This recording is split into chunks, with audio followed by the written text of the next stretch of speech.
Hey, what's up, everyone? Andrew from American Musical Supply here, and I'm joined today by Mr. Rob Chapman, otherwise affectionately known as Chappers. How you doing?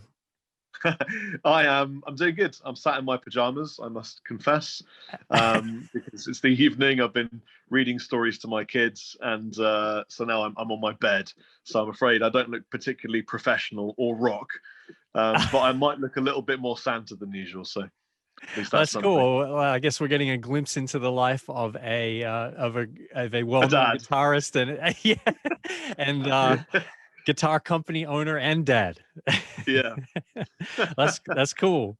Well, we're excited to welcome Chapman Guitars to American Musical Supply, and Thank you. just for our viewers that maybe who maybe are not familiar with who you are and things, can you tell us a little bit about Rob? Let's get to know Rob.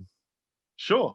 So kicked off my guitar life as a guitar teacher for years and years and years, maybe 8, 9 years teaching guitar in Wiltshire in England, kind of sort of where Harry Potter is based, and moved on to become a session guitarist, working for a couple of labels, EMI, Universal, and then got into bands and then another band, and then eventually, for my sins, I discovered the incredible MySpace.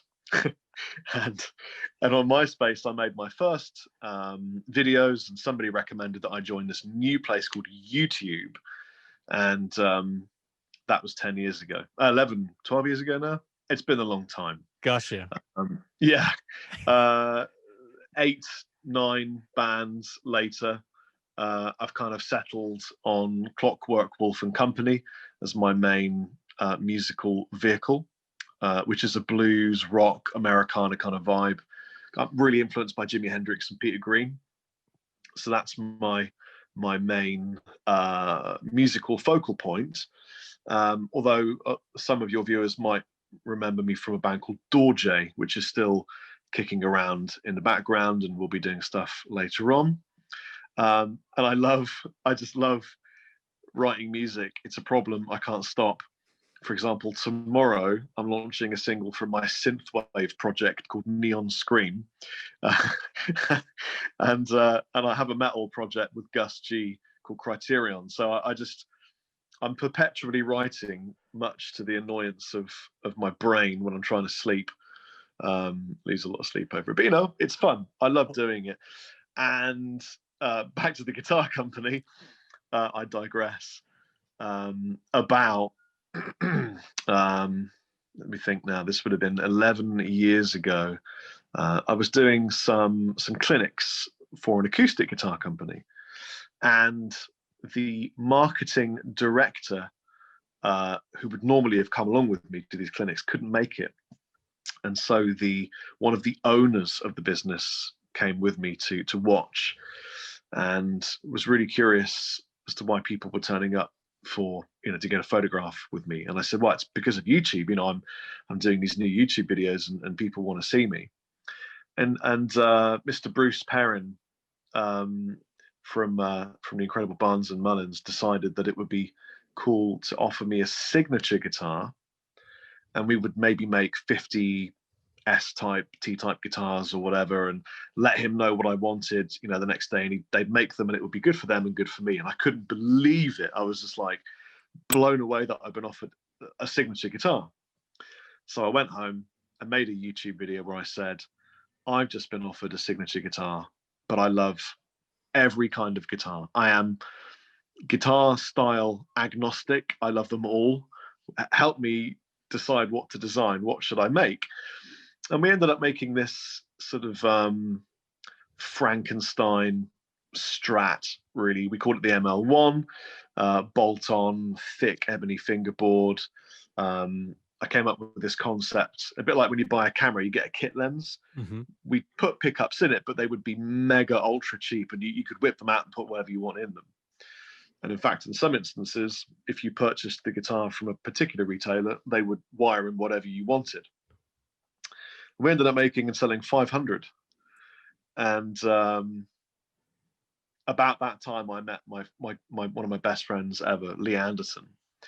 And he said, we made a lot of profit selling these guitars. Why don't we do another one? And over a handshake, Lee and I managed Chapman Guitars with another guy called Matt Hornby for many a year, just purely on a handshake, no contract, no business, a handshake. And then we formalized this arrangement 3 or 4 years ago, formed a limited company. And so now I'm a half owner. I'm a 50% owner in Chapman Guitars, and Lee Anderton is the other 50% owner. And it's been an amazing ride. Something that I still can't. I mean, look, I've got one here, not because I'm doing an interview, but because I was having a noodle before you sent me the Zoom link, and I I have 2 of them in my bedroom. I think there's probably not a room in my house that isn't just besieged by guitars, Chapmans, and I just feel pretty blessed that I get to do this. I Right. suppose the secret sauce with Chapman is that we continued the collaboration with the public. So the designs are collaboratively worked upon via voting polls, or even if I go on tour and meet people, and talk to them and say, what do you think's cool? Do you think we should make a V? People are very honest. And I've discovered that the guitar playing public are quite knowledgeable. They know what they want, and they know a lot about the gear, because we're all addicted to gear. So one of the sort of, I suppose you call it a USP, is that we are a collaboratively designed guitar company. That's cool. Is Yeah. that about that? Yeah, no, that's great. Because I was going to ask you kind of like what I guess your mission is as a guitar company and what you kind of strive to do, and that's definitely something that's very different from a lot of other manufacturers. Well, that's interesting you say what's your mission, because a mission statement was something that we didn't have until about a year ago. And I think previously it would have been, to be the biggest and best guitar company on the planet. And now I feel very different about that. And I don't, because that implies bigger than other companies. But I don't see competition between Chapman and, for example, Solar or Fender or Gibson. Um, I know everyone in these different businesses, and we're all friends.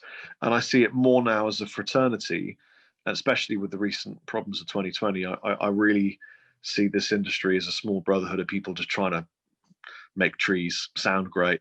And now I'm all about Chapman being small, lean, mean, perfectly formed, stable, able to survive. Um, there's this concept in China of Shaolin, which means young forest, because the trees that are small, they're flexible and they bend with the wind. And I like that being kind of an analogy for the way that I want Chapman to be. I don't think it should ever be too big for its boots. I think it should always just be minimal staff, small overheads, put all of the attention and the finance into the guitars, and don't try and sell millions of them. Keep it to a good amount so that everything is sustainable for the long term, so I can Right. pass it on to my. That's awesome. Is there a particular model, I guess, that's your favorite?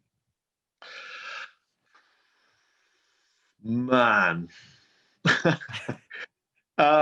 Right now it's a toss up between the ML3 Pro Traditional, which is this one here, because I have always loved the T-type. This is a carved top T-type with a baked maple board and neck. Who doesn't just want to caress one of those?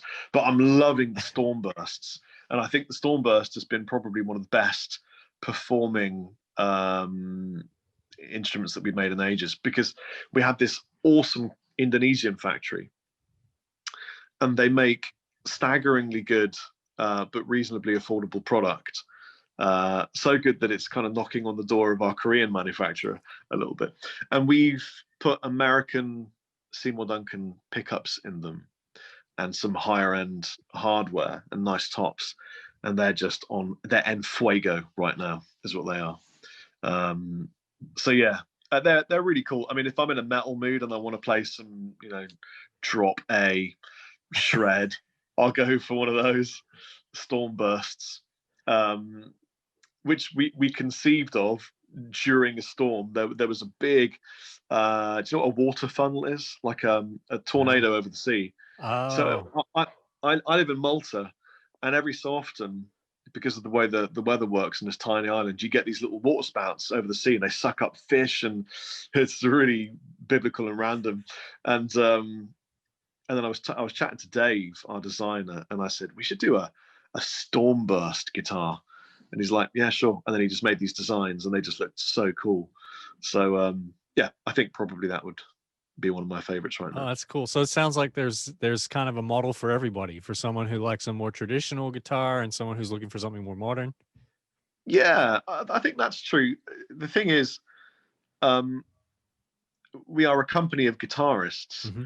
Um, I mean, I wear two hats. I play in a band and do all that stuff, and I run a guitar company. So if the guitars weren't any good to play, it would be a pain in the ass for me, because I tour them when there isn't a plague, you know. And one of my best friends and my son's godfather is one of our artists, Rabia Massad. He has a lot of influence in what we do, because he'll often phone up and go, hey, why haven't you done this, or why don't you make one of these, or have you thought about doing that, you know? And then do you know Pete Honore? Oh, I've met Pete. Yeah. Right, so he's one of my best mates too, and obviously works with Lee all the time, and so he's often going, you know, oh, you should just make one of these little bluesy things and do this and do that. And so, you know, there are a lot of people in our circle who are phenomenal players, a million times better than me, who we listen to and respect a great deal. And Beer and Pete are definitely two of those. As are people like Fantastic Negrito, you know, or Diego from Lacuna Coil.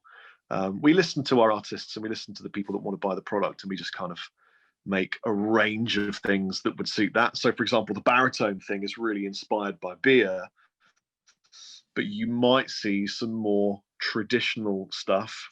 This is a bit of an Easter egg for the listeners, that may have been influenced by Pete Honore. So, yeah. Okay. So we got a little maybe glimpse of something that's coming up here there, perhaps. Probably. Can neither confirm nor deny. Well, I can confirm that something's happening. Right. I can deny that you'll see it yet. Okay. But it is on my phone. Right on. Well, that's cool. And so what about as you, with you as a guitar player, is there anyone who would be like your dream artist that you would want to jam with, dead or alive? Oh man, so the majority of them would have passed away now, but and because I sing, I find myself now really, really attracted to and interested in artists that sing and play. So people like Larkin Poe, do you know Larkin Poe? Mm-hmm. Or Tyler and the Shakedown, or just really gritty, earthy blues stuff. I had the honor of supporting Billy Gibbons last year before the plague, and that was mind blowing. People like that who have focused on a style and have put blood, sweat, and tears into it and developed that spirit just really inspire me. But then people like James Hetfield do as well. He's got a cyborg arm and a really good voice, and it's like nothing will ever stop him. You know, I think if I had to meet and work with one person ever right now, it would be Devin Townsend.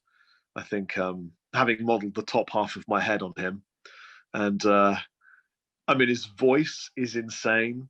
His guitar skills are really enjoyable, and his musicianship is kind of second to none. So probably Devin Townsend. Awesome. Cool. Well, Devin, if you're watching, give Rob a call. So you're an Australian. I am. Yes. Are you familiar with the band Carnival? No. Dude, They must have come out after I left. I've been out of Australia for a while, a couple of decades. You're letting your country down, bro. You need to. So Carnival probably in my top 10 bands of all time, and they were a huge inspiration to the band Dorje that I'm in. Okay. And they're a wicked Australian band, massively underrated, incredible technicians, really good musicians, and Jono and the guys are just they are an unstoppable Aussie force, and you need to check them out. That's my tip to you. I will. I will. Carnival with a K, a V, and two O's. Okay. Carnival. I'll check them out. Yeah. Thank you. No Awesome. Well, problem. thanks for the time you've given us today, Rob. And it's Of great to course. hear about, your life and also about Chapman Guitars. And if you're interested in picking up your own Chapman instrument, you can head on over to americanmusical.com. And Rob, just before we head off, why don't you just tell people about where they could check out your music and your projects? You can go to my YouTube channel.